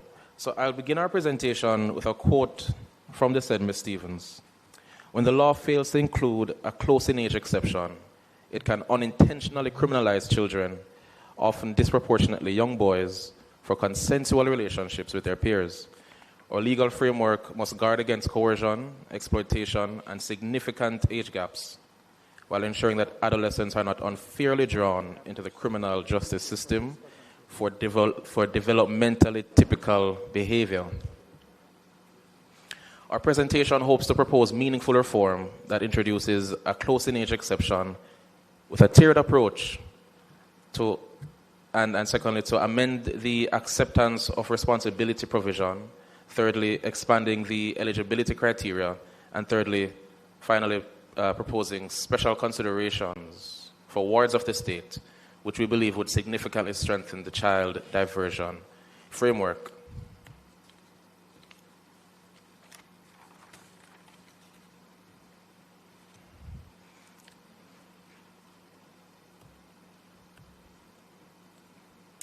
So under the current framework, the absence of a close-in-age exemption or close-in-age defense means that consensual sexual activity between adolescents of a similar age may be treated as a criminal offense regardless of mutual consent. And this leads to the over-criminalization of adolescent relationships where consenting teenagers who are close in age, there's no coercion, there's no exploitation, there's no abuse of positions of authority. So while this is a sensitive topic, it is a necessary one to discuss. All perspectives deserve careful consideration. And even if Jamaica decides to ultimately adopt even a very strict regime in this regard, the need for some close-in-age exemption is quite necessary, we submit. The best interest of the child must remain paramount. Children should not be treated as criminals for natural, consensual activity among peers. So, Few Children Foundation recommends the introduction of a statutory close-in-age exception and a tiered defense approach, which would be applicable where the relationship is consensual, neither party holds a position of authority or trust over the other, there's no evidence of coercion, exploitation, manipulation, or abuse, and where the parties fall within a defined age range. We submit that these factors aren't extraordinary. Such aggravating factors already exist within the Sexual Offences Act, that is to say, an offense committed by a person in a position of authority is already given a higher sentence term. So similarly, we are submitting that this closing age exception will only apply to cases where there is no great aggravating factor, abuse, coercion, and other such factors. So moving on to the tiered approach, the close-in age exemption has to be coupled with the tiered approach in that there will be age ranges we submit. For example, in Trinidad, there's a range of 12 to 14, 14 to 16, and so on. So while we're not proposing a specific age range at this particular moment, we say that it has to be considered and they have to be married together in that regard. So moving on to the amendment of the acceptance of the responsibility provision. Here we're only focusing on the wording of the current framework and what currently obtains. There now obtains, we say, a procedural contradiction which may place children in a position where they feel compelled to admit guilt in order to access the child diversion program. We recommend that Parliament clarify this legislative issue to ensure that the concept of acceptance of responsibility is not interpreted as a guilty plea or a not guilty plea. We recommend that the Act be amended to clarify that referral to diversion may proceed based on the informed consent of the child and their parent or guardian, an assessment by diversion officers, the child's agreement to participate in restorative or rehabilitative measures, and further, special provisions should be included for situations where a child doesn't necessarily believe that they have done anything wrong, but in such circumstances, mechanisms should allow the child to still access diversion services without being compelled to accept or to enter a plea of guilty. Requiring a child to accept responsibility in these circumstances may inadvertently undermine the child's right to dignity, fairness, and due process. In the alternative, we recommend that there be a clear definition in the preamble of the Act. So Section 2 of the Act would include a clear definition of acknowledgement of responsibility to explicitly distinguish it from a formal admission of guilt before the courts, making it clear that the Act requires the former rather than the latter, being the guilty plea. Right, so now we'll be moving on to the... I should tell you, though, that yes. The judiciary has interpreted accepting responsibility as meaning a guilty plea, though the Act allows the discretion. They can refer the child to child diversion to see if they perform satisfactorily in the program and then decide thereafter to dismiss the charge or to, implicate the child. In fact, an earlier presentation, I don't remember who, recommended that, in fact, that's why they would want the DPP to be, the office of the DPP could, once the charge has come to the notice of the DPP's office, especially in these cases where there's consensual relationship between youngsters, that they could refer it directly to child diversion without having to go to court, the open court, because the idea, as I understand it, is that this child diversion, as Mr. Barnes quite right to put it, you're looking at the best interest of the child. You don't want the child to go through the formal system with the possibility of stigma. And if it is possible for the child to proceed to recover from or rehabilitate from the behavior for which they could be charged, then that is the way we want to go. So you're right in terms of the closing age or accepting responsibility. The act definitely needs some tweaking so that it is clear in looking at the best interest of the child. There should be a straight, clear interpretation that accepting responsibility doesn't mean pleading guilty. It's an opportunity. The accepting responsibility, as I understand it, is so that the child recognizes that they have done something wrong and therefore will go through the program to recover from the conduct for which they're being blamed. Okay? So the answer is yes. I can see what you're coming to, that we need to straighten that out. All right? All right, continue. Yes, very well. Thanks, Mr. Chairman. So from there, we'll be moving on to the expansion of the eligibility to the access of the child diversion program. And Mr. Scott, you can go on.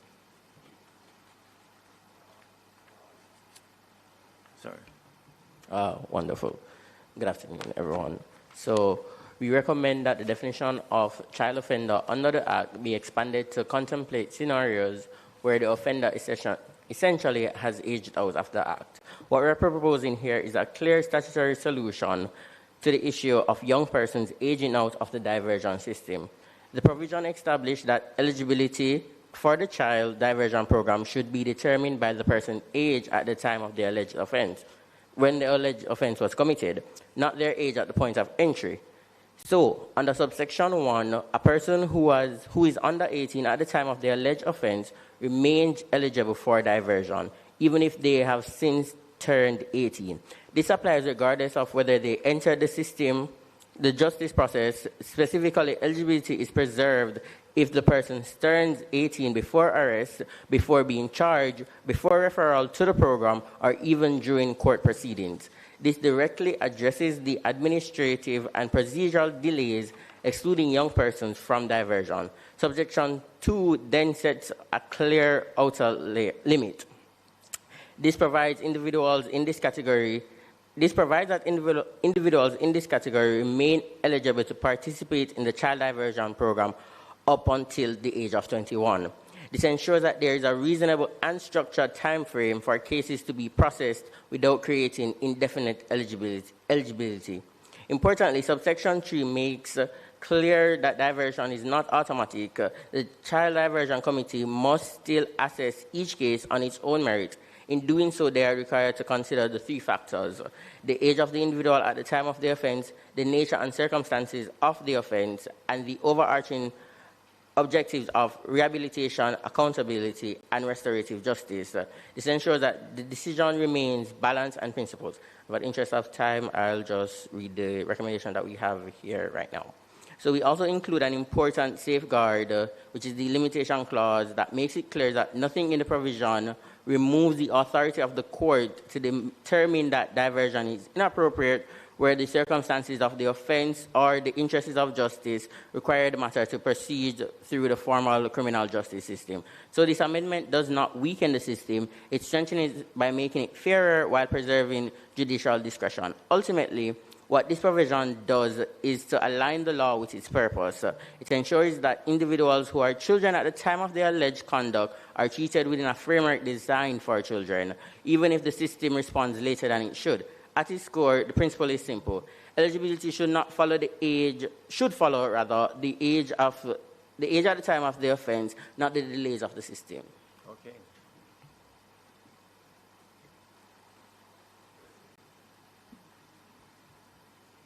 Okay, and now we go into the other recommendation, which is special considerations for wards of the states. So we submit that legislative reform that we recommend that legislative reform ensure that children who are wards of the state receive priority access to diversion and coordinated rehabilitative services consistent with the best interests of the child principle under Article 3 of the Convention on the Rights of the Child.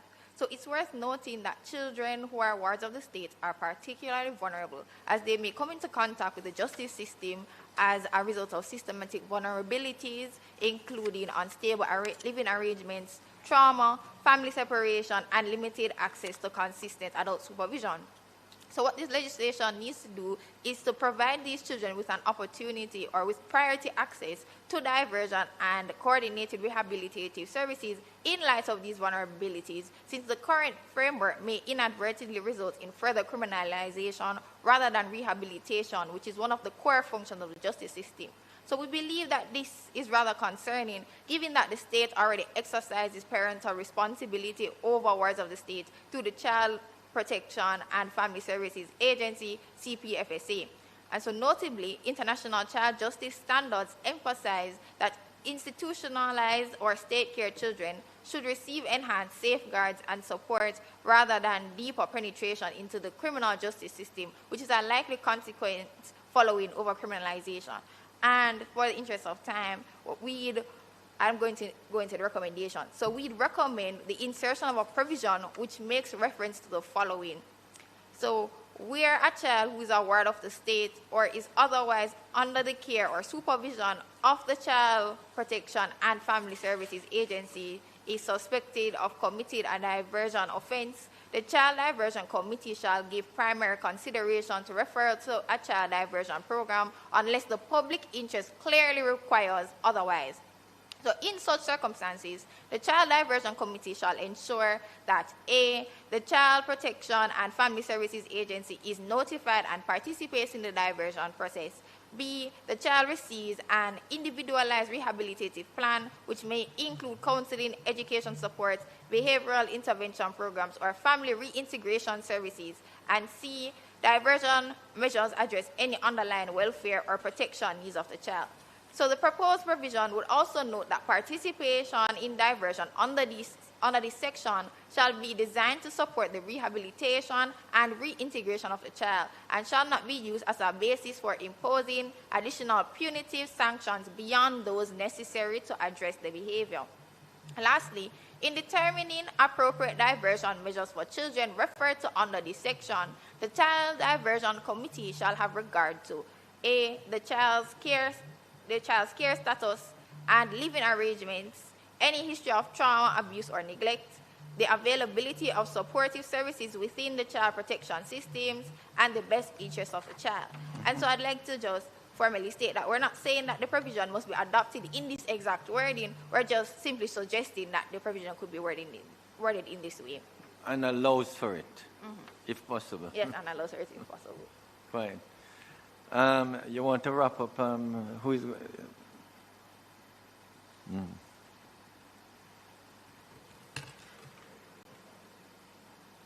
Hello. So these recommendations focus on protecting children while making the system more fair and practical.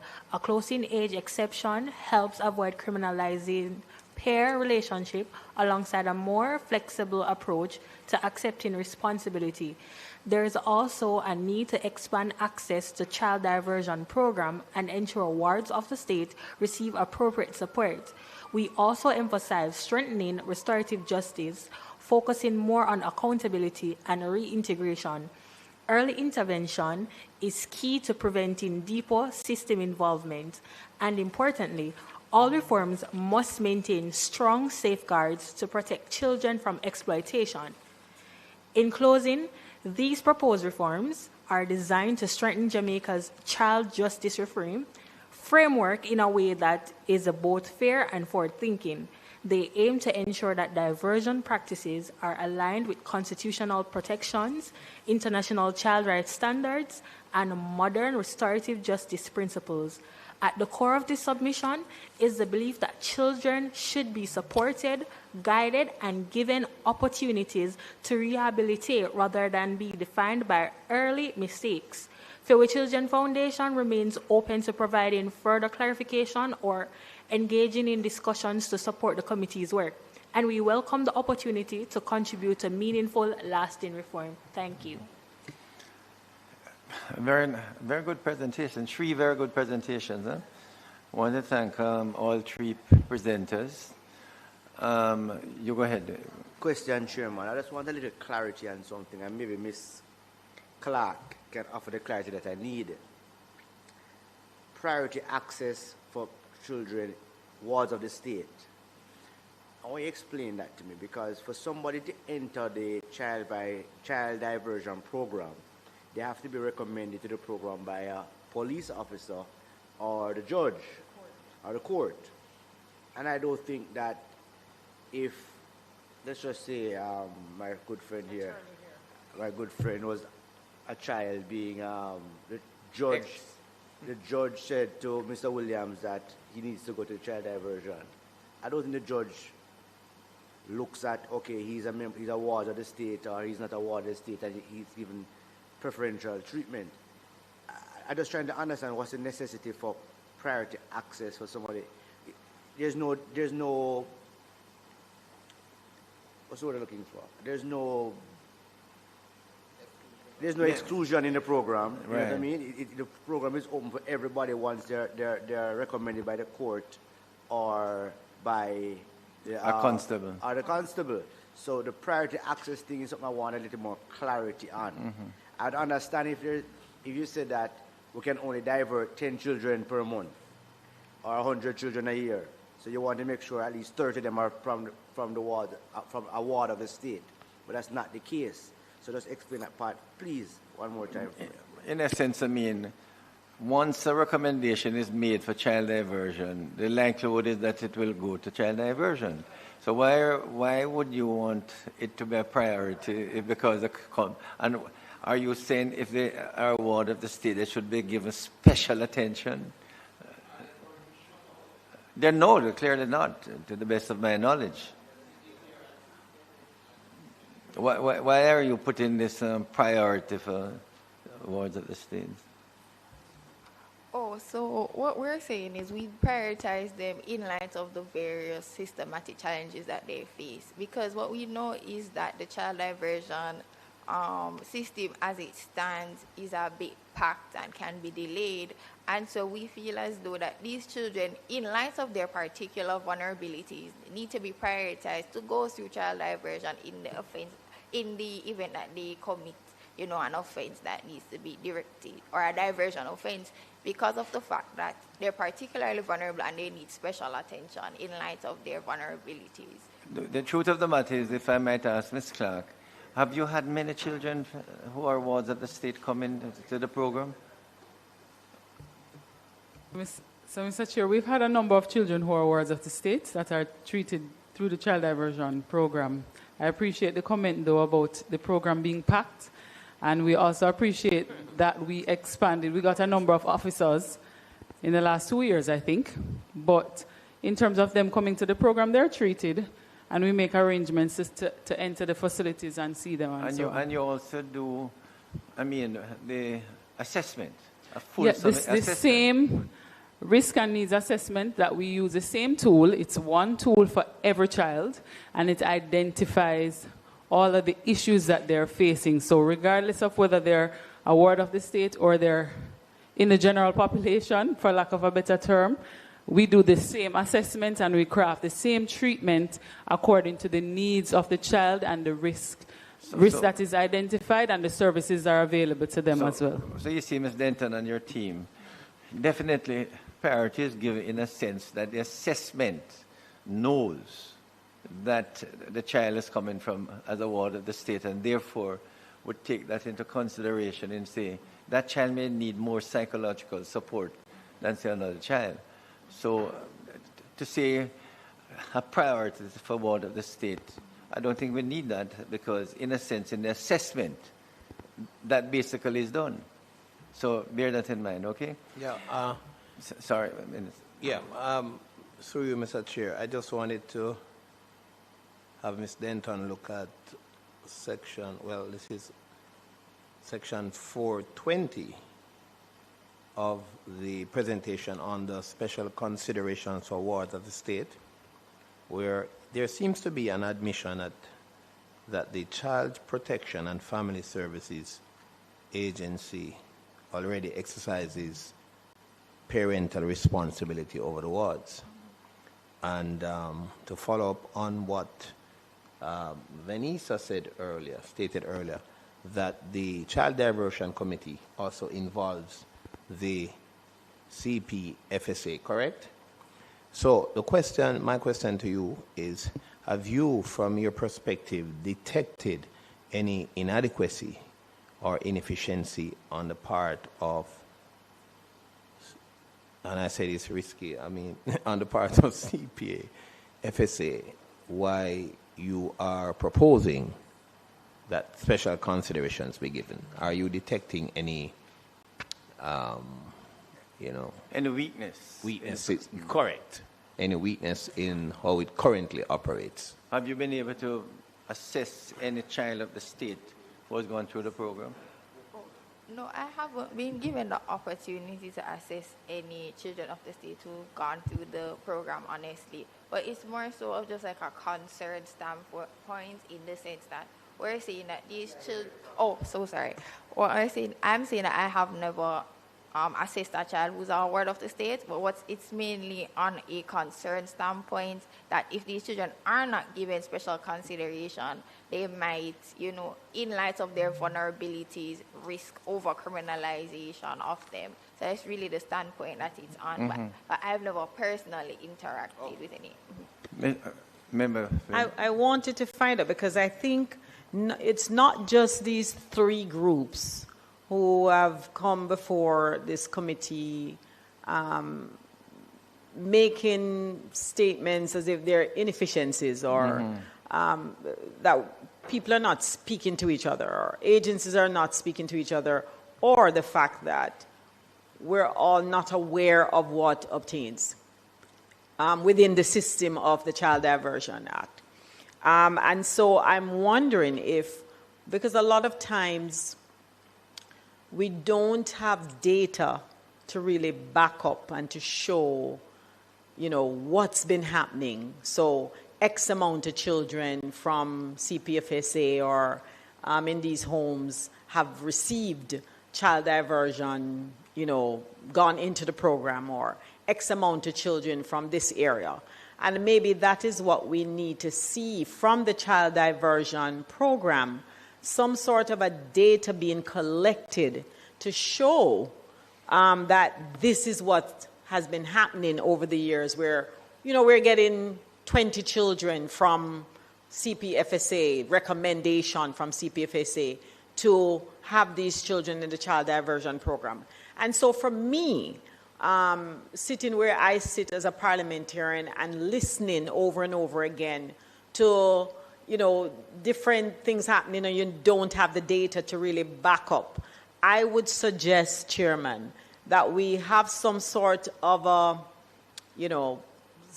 data bank to show in the future what the program is a great program, by the way, what the program is doing, how many children are coming from or being recommended from CPFSA or other agencies, to show, because clearly there's a gap. Clearly there's a gap, and we need to close that gap, because we want to make sure that we're catching all the children who are in need of this great program. I also want to state, because I know we all want to get out of here. I've been in meetings from 10 o'clock this morning. So have I, by the way. We all know that there's no closing age exemption in our law, right? No, there's no such thing. Moment, And we also know that the Sexual Offences Act, the age is 16. And I know this has also been brought up with all the groups who have really been here, especially in the beginning. And so just looking at your submission here, it was very thorough. I've not been able, I think it's thorough so far from what I've seen. And so thank you for this presentation. And it's also good to know that there's a civil society group at the University of the West Indies. Excellent. Because I feel like young people really don't take part in a lot of things. And so it's good to see all the young faces here today taking part in, our legislation. I want to also state that just looking at page 9 in your comparative jurisdiction, I kind of like the last one with Trinidad and Tobago as to what they have. Yes. It's a tiered closing age exemption under the Sexual Offences Act, and they use the graduated age difference protections for adolescent. And so I kind of like that. And so I just want to thank all the groups, because I know we're wrapping up shortly. I just want to thank everybody who came today, because I really enjoyed the presentations and seeing all the young, fresh faces. Yes, and I would like to congratulate the 3 groups, because it shows the 3 presenters that, people are looking out for our children. And believe me, we need to. I mean, our children are our future. And to the extent that we can act in their best interest, and the 3 presenters clearly have their best interests at heart. Unfortunately, quite a number of persons, I am sure, when they read the contributions, they might want to invite you back to, elaborate, because although we had about 3 persons online, there are at least 3 persons. I know Mr. Buchanan would be happy to ask a few questions, and a number of other persons. So we want to thank you, and we'll be in touch just in the event that we invite you back to the program. Clearly, the program is not only successful, but even the AIDS Healthcare Foundation would like to add more to the program.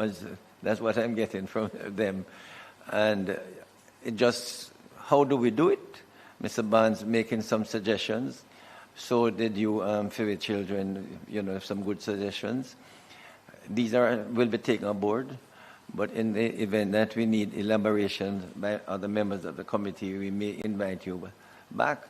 I was hoping we would finish by the end of April, but I can see with so many other prospective presenters, we will be around for another 6 weeks or so. So bear that in mind and keep in touch I'm not too sure when is the next date. I'm hoping we can get an afternoon one day next week. It doesn't look good, but colleagues, we'll be in touch to see if we can get an afternoon next week, either Tuesday or Wednesday afternoon. If not, we have to look the following week is after Easter. We see how no, but bear in mind, April, we have to try and get through as many of the other presenters who are pending, so we can do a final summation. So I want to thank the presenters today, members of the team from OPC, Law Reform, the Parliament, from the Child Diversion section of the Ministry, and thank colleagues for being here. I think we enjoyed it today. Thanks again, everyone, and we can have a motion for adjournment. Thank you.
Breathe in the breath of life.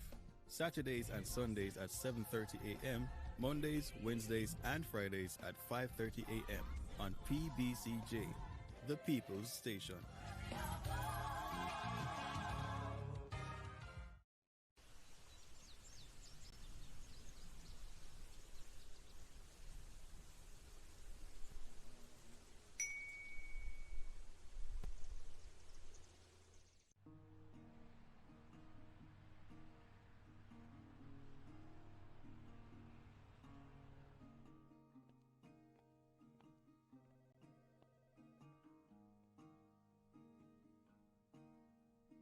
We are always trying to map ahead. We are guided by the mantra, yes, the People's Station. So our content should reflect Jamaicans. And as you know, Jamaicans come in a variety of people. We do have 90% of the countries from